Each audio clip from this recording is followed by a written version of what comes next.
Oi, bem-vindos de novo. Hoje a gente veio polemizar de novo no canal, falando sobre mais procedimentos minimamente invasivos. E não é nem uma pergunta, mas a gente vai voltar um pouquinho nos primórdios dos preenchimentos para lembrar das pessoas que fazem preenchimento com silicone. Silicone industrial, mesmo silicone que é usado às vezes para outros fins que a gente nem imagina e que as pessoas usam para injetar no corpo. O PMMA também. Então hoje o tema é sobre substâncias que são usadas como preenchedores, mas que não são adequadas hoje em dia com as tecnologias que existe para se preencher face, para se preencher corpo. Meu nome é Maíra. Se você não conhece ainda esse canal, o nosso objetivo é trazer cirurgia plástica com o conteúdo de qualidade para desmistificar e para deixar tudo muito claro, bem tranquilo para você entender e poder fazer as opções que você prefere para você, para poder, enfim, deixar você mais ciente do que é esse mundo da cirurgia plástica. Hoje, então, vamos falar sobre outros preenchedores. Quais são eles? Como eu falei, hoje em dia, os preenchedores, as substâncias são muito avançadas. A gente tem o ácido hialurônico, a hidroxiapatita, o ácido polilático e outras substâncias que são super indicadas, avaliadas para o uso humano, não é mesmo? Para poder se usar em consultório, com essa finalidade de preencher. Mas já se passaram muitas outras substâncias que foram usadas como preenchedores e hoje em dia tem o seu uso um pouco menos difundido. Por quê? Porque com o tempo a gente vai vendo as intercorrências que acontecem, os problemas que acontecem com o uso de substâncias. A primeira delas, por incrível que pareça, todo mundo fala da prótese de mama de silicone, de usar silicone, por exemplo, no meio, usando silicone com outros tipos de finalidade, mas o silicone para injeção em derme, em pele, em subcutâneo, ele não fica no mesmo lugar. Ele não é como um implante que está envasado, ele está fechado. O silicone líquido, que é injetável, ele entra nos tecidos, ele invade os tecidos e ele não fica no mesmo lugar que é a intenção do preenchimento. Então, a gente já acompanhou pacientes, já teve pacientes em situação de emergência, de infecção, decorrente da injeção de silicone em glúteos, por exemplo, em face, em bíceps. A pessoa, a gente entende que, de repente tem aquele sonho, tem essa possibilidade, leu sobre aquilo e acha que é uma coisa simples. Se fosse uma coisa tão simples, não era tão estudada, tão difundida, enfim, não teria o custo que se tem para se poder utilizar em meio médico.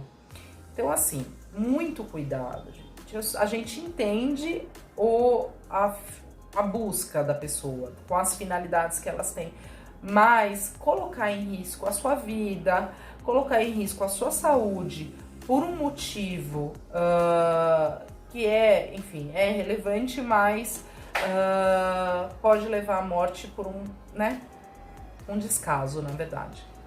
Outro tipo de substância que já foi muito usada, ainda é em algumas situações mais peculiares, é o polimetilmetacrilato, PMMA.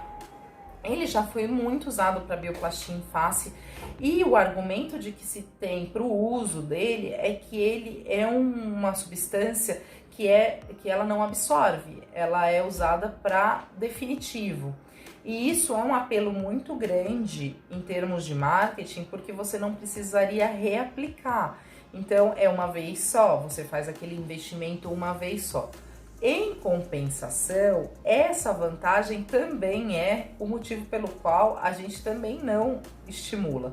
Porque também as intercorrências, elas também são para sempre. Então, usar uma medicação que é definitiva, às vezes é como pensar como uma tatuagem, tem que ser uma escolha para sempre, porque não vai conseguir ser facilmente retirado. A gente consegue com meios cirúrgicos? Consegue, mas não é das coisas mais fáceis e simples e sem ônus dessa vida. Então é melhor uma situação mais temporária, né? Uma injeção, um preenchimento mais temporário, mas que se você tiver alguma intercorrência ou pode se manipular em períodos, né? Se tiver algum problema. Resumindo, silicone já foi usado, PMMA também já foi muito difundido, inclusive por cirurgiões plásticos para se fazer os preenchimentos, mas hoje em dia a gente tem substâncias muito mais avançadas, de tecnologia muito melhor, para se poder fazer os mesmos preenchimentos. Como quais? A gente já estudou aqui. O ácido hialurônico, o ácido polilático e a hidroxiapatita.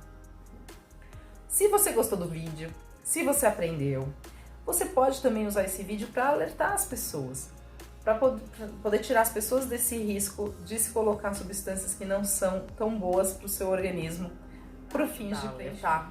Só um parênteses nesse nosso vídeo. A gente sempre tem as populações que são atingidas por uma necessidade de estética que condiz com o seu trabalho, e muitas vezes, não só pelo trabalho, às vezes por querer fazer mudanças, modificações no corpo, mas não tem os recursos financeiros para se fazer esse tipo de mudança. A gente está lembrando aqui da população trans, que geralmente é uma população que vive marginalizada não só financeiramente, mas socialmente. Muitos dos casos que eu peguei na minha vida de pacientes com intercorrências muito graves do uso de silicone industrial eram pacientes marginalizados da população trans. Então, assim, ajude.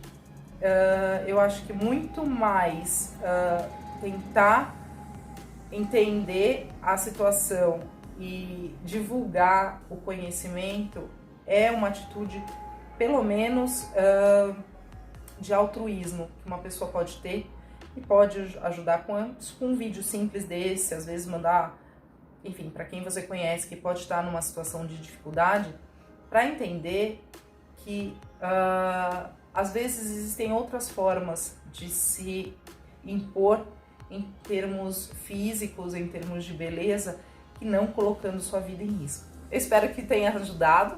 Divulguem o vídeo, compartilhem e continuem seguindo o canal. Até o próximo!